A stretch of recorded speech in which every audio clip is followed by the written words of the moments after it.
gotta say, what the fuck?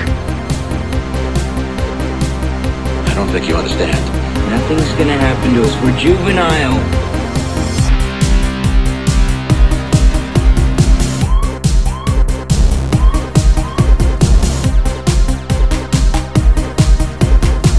And now, on with the show. Bonjour à tous et bienvenue dans ce nouveau numéro des Chroniques Express. Alors avant tout, je voudrais faire plaisir à je sais plus qui m'a dit est-ce que pour la prochaine vidéo tu peux montrer tes yeux 2 secondes, ta belle tête de zombie? Donc oui, moi je peur de rien.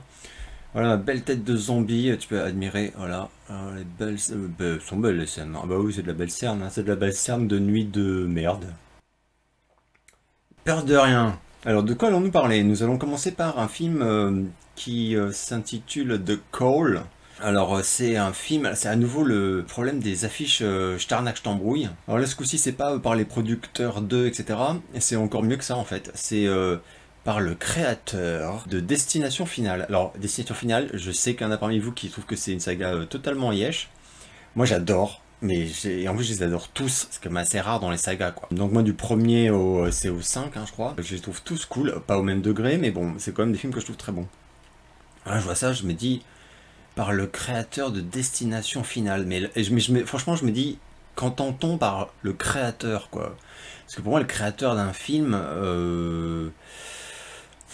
pour beaucoup je pense que c'est le réal, mais à la limite pour moi ce serait plutôt le mec qui a écrit l'histoire, donc ce serait plutôt le scénariste à la limite, enfin... Mais bon, enfin, en tout cas c'est pas super clair. Et là en plus ils te foutent ça, mais évidemment ils te disent pas qui c'est. Donc je trouvais ça un petit peu louche, un petit peu suspect, j'ai mené mon enquête, et alors tenez-vous bien. Donc, le film c'est un film de Timothy Woodward Jr. Ah ouais, mais si, tu connais, c'est le mec qui a fait... qui a fait Pitié. C'est le mec qui a fait Pitié. Donc lui, on voit pas trop. C'est écrit et produit par Patrick Stibbs. Donc je ne sais pas qui est cette personne non plus. Et donc, qui est ce créateur de Destination Finale qui a donc, on le sous-entend, créé ce nouveau film The Call. Bah c'est ni le réal, hein, non, c'est pas lui, ni le scénariste, hein, non plus, non, c'est encore mieux que ça, hein, le foutage de gueule va tellement plus loin mon pauvre ami. Et ben figure-toi que c'est un des 5 producteurs du film, c'est tout. Mais c'est tout quoi, en fait les mecs étaient là, bon allez, moi je mets tant de dollars, et lui il a fait ses poches, il a fait, voilà moi je mets 20 dollars, voilà. Et les autres se sont dit... ah bah cool, comme ça on va utiliser ce petit truc. Donc en fait voilà, c'est juste un des 5 producteurs de ce film et absolument rien d'autre. Il a absolument pas participé ni à la réal, ni à l'écriture de l'histoire, ni à rien de rien. Alors donc du coup j'ai un peu regardé parce que moi en plus Jeffrey Reddick, hein, son beau nom, ça me disait rien, donc j'ai regardé. Alors effectivement il est l'auteur du scénario de Destination Finale, mais ce serait beaucoup trop simple. Non, la vérité c'est que c'est même pas ça. En fait c'est l'un des 3 auteurs du scénario de Destination Finale. Mais putain, mais non, mais... On me prend pour un con, mais bien quoi. Donc voilà, en fait, parce qu'il était 3 en fait, il y avait James Wong, donc le réal d'ailleurs, de Destination Finale, le producteur, donc c'est James Morgan, et ce mec, donc voilà, Jeffrey Reddick, et c'est magnifique, donc c'est absolument pas un film de Jeffrey Reddick, donc c'est absolument pas un film du créateur de Destination Finale, et quand bien même ce serait le cas, c'est pas lui le créateur de Destination Finale, c'est pas le réal de Destination Finale déjà, et c'est même pas le scénariste, c'est un des 3 scénaristes quoi, et en plus il arrive en queue de peloton. Donc The Call, de quoi ça parle? Alors c'est de la merde, hein. Voilà, parce que j'ai l'impression que j'ai envie de vous le dire, c'est à chier, hein. Mais à chier, mais alors, c'est vraiment ultra mauvais. C'est l'histoire de... Alors, ça commençait pas trop mal dans l'ambiance, hein, dans le ton, parce que quand je vais te faire le pitch du début, je vais pas vous spoiler, parce que je suis pas un spoiler, hein, je crois que je l'ai déjà dit. L'histoire, bah, c'est une bande de jeunes, 2 mecs et une meuf. Enfin, la fille invite à traîner avec eux un soir un autre gamin, enfin un autre jeune, quoi, qui est un peu réservé, un peu plus timide et tout. Ça se passe à la fin des années 80, bon c'est ultra clair, elle est déguisée en fan de Madonna, il y a un mec qui est en sous George Michael, enfin voilà. Mais bon, c'est très fun, enfin voilà. Et puis à l'époque, c'est vrai que c'était comme ça dans pas mal de bahuts, quoi. Donc tous les 4 ils sortent, voilà, il y a une fête foraine ou je sais pas quoi, et les 3 en fait donc racontent à ce type que chaque année en fait ils vont harceler une vieille dame qu'ils accusent d'être responsable de la disparition des années plus tôt de la petite sœur de la meuf de la bande. Voilà, il y a eu un drame, quoi, elle a disparu et enfin, apparemment elle n'a pas été reconnue coupable puisqu'elle vit tranquillement et tout, mais d'après la do, quoi, c'est sûr c'est elle et tout, et d'ailleurs elle dit ouais c'est une putain de sorcière et tout, enfin bon, en gros ils la détestent tous. Et ils lui font la misère chaque année. Donc ce soir-là, ils décident de se rendre spontanément à nouveau devant sa baraque, et ils vont se retrouver en fait nez à nez avec elle. Et va s'en suivre une altercation complètement ridicule, genre à base d'insultes et de menaces à 2 balles, mais enfin bon, super mal écrit, quoi, vraiment. Hein. Et donc la vieille, elle va leur gueuler dessus. C'est votre faute, vous me pourrissez ma vie, voilà, je vous déteste, vous devriez avoir peur de moi. Enfin en fait, elle s'énerve, elle les menace. Enfin, c'est ridicule, bon voilà. Et plus tard dans cette même soirée, quoi, elle va se suicider.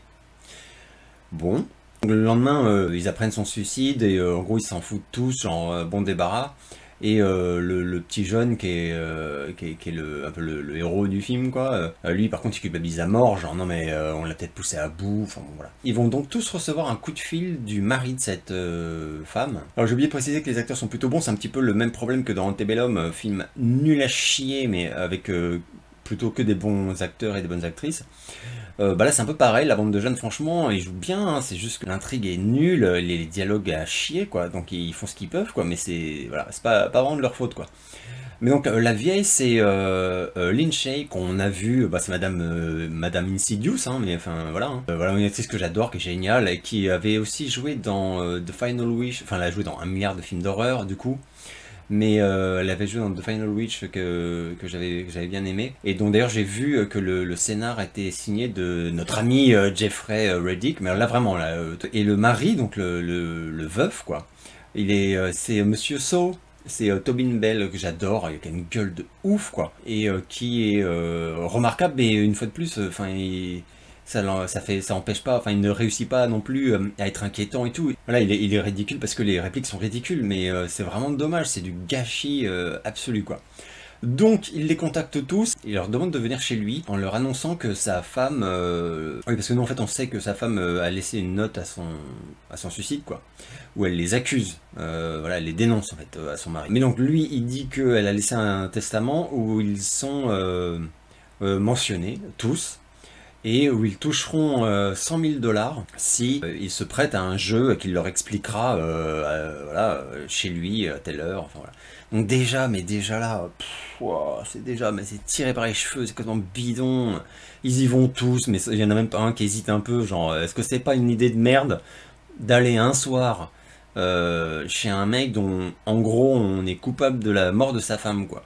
Enfin non, ils se méfient pas, ils arrivent tous, salut, ouais, alors bon, enfin c'est voilà, donc ils s'installent tous et il va leur expliquer, voilà, ce qu'il faut faire, et donc le jeu, enfin une sorte de défi, c'est qu'ils doivent, alors là vraiment, c'est encore plus con que con, quoi, ils doivent ouvrir une porte, prendre un couloir, et au fond de ce couloir il y a une pièce avec un téléphone, et ils doivent donc un par un, ils n'ont pas le droit d'y aller ensemble, un par un aller dans cette pièce et composer un numéro qui est écrit à côté, et qui, selon le mari, conduit directement à son épouse décédée. Et ils doivent rester en ligne avec elle, donc supposément, pendant 1 minute. S'ils réussissent à faire ça, c'est bon, c'est plié, et, ils hériteront sans problème. Voilà, donc ils sont tellement cons qu'évidemment ils disent oui, et donc ils vont y aller un par un, et là je vais pas spoiler, parce que là après c'est le... S'il y en a parmi vous qui ont quand même envie de voir le film et de le découvrir, quoi. C'est après que, voilà, donc bah, c'est le début du film d'horreur, mais à 2,40 €, putain, c'est un rip-off, mais obscène, quoi, des Griffes de la nuit, principalement du 3 d'ailleurs, et donc voilà, donc chaque gamin en fait va être au téléphone avec la vieille qui va les plonger dans une espèce de cauchemar de Freddy, enfin, mais sans Freddy, liés à leur peur personnelle, avec leur traumatisme personnel, alors pour certains liés à la famille, enfin et c'est bidon mais ridicule, donc évidemment ça ne fait absolument pas peur, c'est ultra moche, mais ultra moche.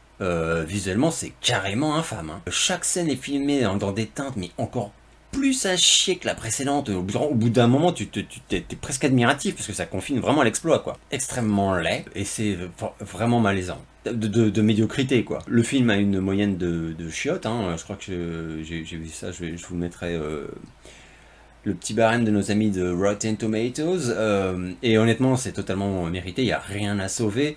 J'ai vu un Américain qui a dit que c'était appréciable de façon malsaine, c'est-à-dire qu'en fait c'est tellement mauvais que c'est à hurler de rire, et que du coup lui il avait plutôt pris du plaisir à le regarder, quoi.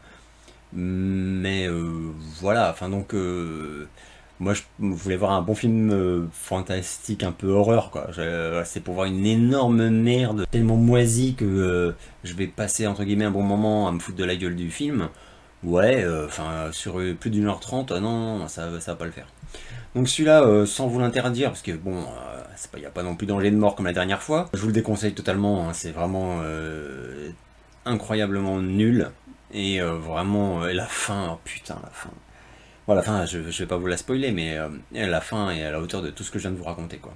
Ça n'a aucun sens, c'est écrit avec les pieds, enfin vraiment, hein, c'est vraiment chier de merde. Le film suivant, c'est Books of Blood. Donc l'adaptation, on va voir que pas vraiment, mais de nouvelles de Clive Barker, extraites de la saga, enfin de la série des livres de sang, qui est sortie il y a pas très longtemps sur Hulu, et dont personne ne parle. Mais personne ne parle, quoi.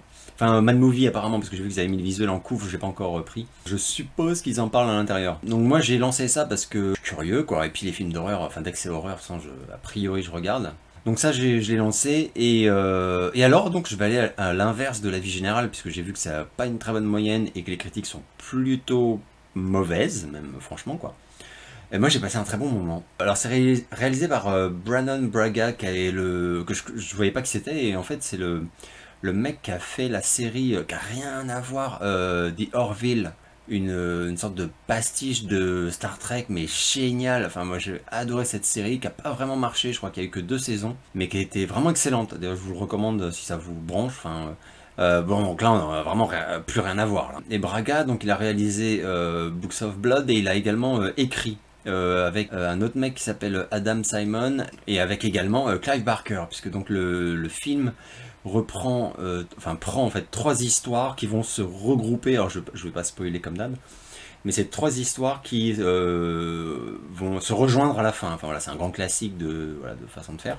Et une des histoires, il y a une des histoires, bon, qui est clairement Books of Blood, en fait, hein, donc voilà, livre de sang, tout ça, et une autre qui m'évoque vaguement quelque chose, mais officiellement ils ont pris une histoire donc du premier tome, hein, des livres de sang, enfin une nouvelle, et Clive Barker leur a soumis 2 nouvelles histoires qu'il avait de côté pour bosser le scénar. Donc comme ils l'ont écrit à 3, du coup ils ont fait le cocktail, quoi.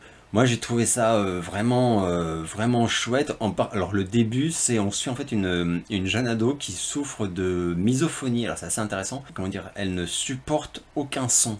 C'est assez terrible, hein, d'ailleurs, j'ai vu que ça existait, j'avais jamais entendu vraiment parler de ce truc là.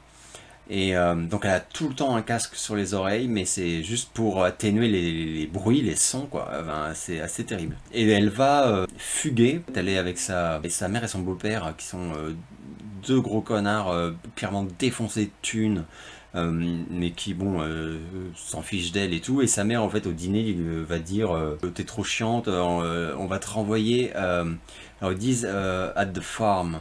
Alors, donc ça pourrait être la ferme, mais the farm, ça peut aussi vouloir dire d'autres choses en américain. Alors je sais pas trop de quoi elle parle. Elle peut parler également d'un camp, enfin d'une sorte de pension ou de je ne sais quoi. Bref, on ignore ce que c'est, on le saura pas d'ailleurs. Mais clairement l'autre, la gamine, elle veut absolument pas y retourner. Et donc en pleine nuit, elle va piquer de l'argent, regrouper quelques affaires dans un sac à dos et se barrer pour rejoindre Los Angeles. Mais en chemin, il va lui arriver pas mal d'aventures et surtout de mésaventures. Elle va être suivie elle va se sentir suivie par un homme. Et là après, je peux plus trop dire parce que c'est vraiment, moi par exemple, je suis vraiment rentré dedans, mais vraiment. Dès le début, je trouvais ça très cool. J'ai beaucoup aimé comment c'était filmé, le rythme, tout ça, même la musique. Vraiment, j'ai tout aimé, l'emballage, j'ai tout aimé. Et l'intrigue m'a totalement accroché le temps du film. Enfin, les 3 intrigues qu'on suit m'ont plu, quoi. Et quand et même la fin, j'ai trouvé la fin assez chouette, quoi. Elle est assez étonnante, hein, je le précise. Il y a une sorte d'hommage au Creepshow, enfin tous ces trucs de nouvelles, bon. Mais alors ça fait pas peur, donc en cela, effectivement je comprends que par exemple j'ai vu que les fans de Clive Barker sont globalement déçus, quoi. Mais je pense qu'ils en attendaient, moi j'en attendais rien, quoi, je voulais juste passer un bon moment, quoi. Mais oui, si j'en avais attendu un truc traumatisant, avec du cul et 1 milliard de scènes gore, c'est un peu la patte de Clive Barker. Ouais, là c'est ultra décevant, quoi, parce qu'effectivement, t'as pas de gore du tout, quoi, hein, quasiment pas, quoi. Enfin, un peu à la fin, enfin, c'est vraiment ultra gentillet, quoi. T'as rien de tellement subversif, enfin un tout petit peu, quoi, mais c'est très sage, quoi. Bah, après c'est une commande, est-ce que c'est peut-être aussi parce que voilà, c'est une commande pour Hulu et qu'ils avaient aussi un cahier des charges qui interdisait d'aller trop loin dans certains trucs, quoi. Bref, moi en tout cas j'ai vraiment apprécié le film, je vous le recommande totalement pour passer un bon moment, quoi. C'est pas un chef-d'œuvre, attention, hein, c'est pas la folie, mais pour moi ça mérite pas du tout la façon dont il s'est fait un peu descendre ou snobé, hein, ou ignoré, vraiment personne en parle, quoi. Donc voilà, donc moi vraiment j'ai kiffé. Un film que j'ai vu ce soir, The Wolf of Snow Hollow, dont j'avais jamais entendu parler. Je suis tombé dessus, voilà, sur un des sites corsaires là, que je fréquente.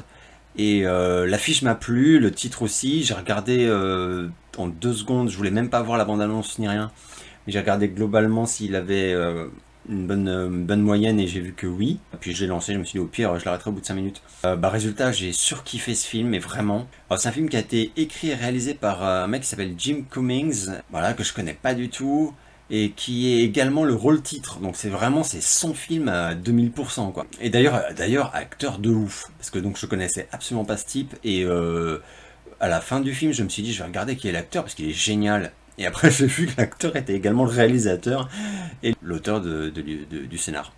Alors c'est également avec Robert Forster qui nous a quitté il y a pas longtemps, que moi j'avais adoré dans Jackie Brown, et qu'on voit pas beaucoup, hein, dans le film. Je me dis qu'il était peut-être déjà pas très en forme, qui est génial, super touchant, qui joue en fait le père du shérif, qui est donc le rôle titre, et qui est l'ex-shérif. Le pitch de base, pareil, je vais pas spoiler, c'est dans une petite ville américaine, voilà, qui est dans les montagnes enneigées, enfin on voit très bien d'ailleurs les paysages sont magnifiques, toute l'ambiance du film, et c'est super beau, quoi. Donc ce petit patelin, quoi, est en proie à une vague de crimes particulièrement ignoble, quoi, vraiment, alors là, avec des corps totalement déchiquetés, démembrés, avec des bouts qui manquent, enfin, et qui semblent tous être commis par une bête, mais une bête, en gros, très vite, les rumeurs d'un loup-garou vont un bon train, quoi. On voit des flashs de scènes d'attaque qui sont d'ailleurs, je tiens à dire, super belles, j'ai adoré, mais adoré, quoi.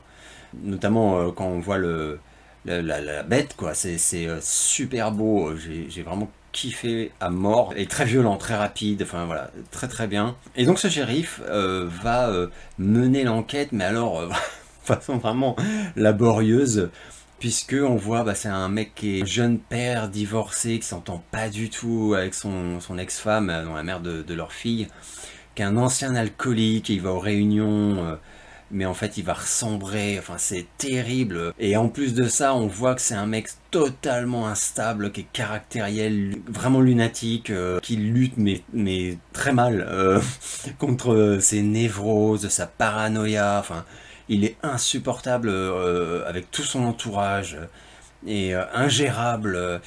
C'est donc on suit tout ça, quoi, et les crimes continuent, et lui il perd pied complet, quoi. C'est génial, moi j'ai adoré, ça va vraiment vite, c'est un film qui est très court, 1h27-28 j'ai vu, il n'y a vraiment pas de remplissage, rien du tout de ce genre. Surprise, quoi, j'ai regardé, j'ai vu qu'il était très très bien noté, globalement par les critiques. Il a eu un super papier dans Rolling Stone, j'ai vu le New York Times ou le Los Angeles Times, je sais plus, enfin pareil, qui a adoré, enfin donc ça fait plaisir parce que c'est quand même un petit film, quoi. Mais là par contre il a un chouette accueil qui est totalement mérité, et une de ses particularités c'est le ton, c'est un ton complètement spécial. Je sais pas quoi dire. Au bout d'un moment, en fait, je me suis dit, ok, c'est pince sans rire, un peu comme... ah putain, Fright Night, là, putain, ça me pète les couilles quand j'oublie les noms français, c'est ridicule. Vampire, vous avez du vampire, voilà. Ça, voilà, l'humour de Vampire, vous avez du vampire. Pour ceux qui ont, je parle de l'original, bien sûr, hein, le remake n'a jamais existé. Pour ceux qui ont kiffé ce film, ils verront très bien ce que je veux dire. C'est un humour qui te fait pas hurler de rire, c'est pas de la blague, tu te marres pas, mais tu souris très souvent parce que c'est cruel, mais c'est drôle, mais c'est drôle, voilà, c'est du sarcasme en fait, quoi. Et là, c'est un peu pareil, c'est pathétique, t'as envie de te marrer, parce qu'il y a des moments où c'est vraiment drôle, mais c'est drôle parce que c'est cruel, quoi. Et moi, j'adore, quand c'est comme ça, j'adore. Et donc, au début, je me suis dit, ouais, ok, je vois le ton, et j'ai vraiment kiffé. Et en fait, vers un peu plus loin dans le film, j'ai capté que c'est encore un peu différent de ça. Mais c'est vraiment excellent. Il y a un genre de twist, enfin, en tout cas, une fin, une révélation, etc., qui m'a vraiment pris par surprise, et c'est toujours un bonheur quand le cinéma te retourne comme une crème et te dit un peu bah je t'ai eu, quoi. Et là le film m'a vraiment fait cet effet là, et en plus ça m'a plu, c'est à dire qu'en plus le basculement vers la fin, tout ça, ça m'a beaucoup plu. C'est très bien fichu en plus, c'est à dire que l'idée est très bonne. Et en plus c'est bien fait, quoi. C'est un immense coup de cœur. Donc celui-là je vous le recommande total. Il est un peu dur à trouver. Bon, on le trouve par contre qu'en américain, sans sous-titres ni rien. Donc si vous avez un peu de difficulté avec la langue, c'est même pas la peine. Attendez, de toute façon je suis sûr qu'il va nous arriver, enfin j'espère, il va nous arriver en français, ou en tout cas dans une version avec sous-titres, etc. Mais c'est un film qu'il faut voir. Enfin moi c'est un film que j'ai vraiment énormément apprécié, qui est audacieux et qui réussit tout ce qu'il entreprend, tout ce qu'il parie, quoi. Enfin vraiment, tous les acteurs sont bons, les actrices, tout ça, parce qu'il n'y a pas que lui il porte le film complet, quoi, le Cummings là, mais il n'est pas seul, et il est entouré, enfin il s'est très bien entouré, puisque j'imagine que c'est lui qui a choisi évidemment tout le monde. Donc grosse claque, The Wolf of Snow Hollow, à voir complet. L'affiche est très belle aussi d'ailleurs. Enfin voilà, totalement séduit par ce truc. Ça fait vraiment du bien en ce moment. Voilà, et je vais conclure, là par contre vraiment rapidement, avec un documentaire de Netflix que j'ai regardé et mais qui est pas tout nouveau, hein. Je pense pas que ce soit très vieux, mais c'est pas une nouveauté, hein. Faut le chercher, je veux dire. Qui s'appelle tout simplement Jeffrey Epstein, et qui est donc sur ce milliardaire, cet homme d'affaires milliardaire qui a fini par être arrêté et accusé de détournement de mineurs, de création de réseaux de prostitution, viol sur mineurs, enfin un cauchemar absolu. Mais quand on parle de victimes, on comprend en regardant le docu qu'il y en a forcément une bonne centaine. Enfin c'est à vomir, c'est terrifiant, et c'est un sublime docu sur la toute-puissance d'un homme, et en plus dont les origines, pendant très longtemps on a accepté d'ignorer comment il avait vraiment fait fortune, et on va le découvrir en regardant ce docu, et waouh, putain, c'est horrible. Donc un monstre, hein, là vraiment un monstre, hein. Donc voilà, le mec qui faisait venir en fait des gamines de 14 ans pour le masser, donc déjà bon, contre 200$, alors quand on sait qu'il avait plusieurs jets privés, 14 villas dans le monde entier, enfin c'était un mec qui était voilà, une fortune à un peu moins d'1 milliard de dollars en gros, voilà, donc il donnait 200$, donc je pensais, voilà, et donc bah il abusait, enfin c'est-à-dire que ça commençait par des massages, et à chaque fois il demandait des faveurs, et bah malheureusement, et c'est horrible aussi d'écouter le récit de ces survivantes, quoi. Mais quand t'as 14 ans et que t'es chez un homme si puissant et que t'en prends plein la gueule à tous les niveaux, et que tu vois que sa femme est complice, c'est compliqué, et malheureusement beaucoup n'ont pas trouvé la force ou le courage de refuser, et quand tu es pétrifié de peur, bah voilà, tu cèdes, et c'est voilà. Enfin, c'est atroce, et en plus il a poussé le truc ultra loin, puisqu'il a demandé à énormément de ces jeunes filles de devenir des rabatteuses, en fait. Donc en fait après elles devaient aller à l'école et dire à leurs copines, dis donc, j'ai un super moyen pour te faire 200$ fastoche, tu dois juste masser un vieux, et voilà, alors qu'elle savait très bien que le massage ne suffirait pas. Donc c'est terrible, et on voit en plus à quel point la justice a vraiment été nulle face à ces, j'allais dire à ces millions de dollars, oui, mais aussi à ses amitiés, à ses réseaux. C'est un mec qui était le meilleur pote de Bill Clinton, qui traînait avec enfin tous les plus grands, enfin c'est terrifiant quoi. Pote de Woody Allen et tout, enfin bon. Ce type, toute sa vie a cru qu'il s'en sortirait, mais vraiment, et aucun remords de rien du tout, enfin une espèce de cynisme ignoble. Et quand il a fini par comprendre qu'il allait tomber, enfin qu'il était tombé en fait, c'est-à-dire qu'il avait vraiment un moment, il a à nouveau été arrêté pour la millième fois, sauf que pour la première fois, il n'a pas réussi à se faire libérer dès le lendemain et à faire tomber toutes les charges et à acheter en fait la police, enfin tout quoi, le FBI.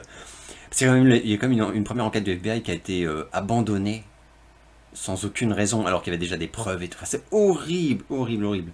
Ça te dégoûtait du système, quoi.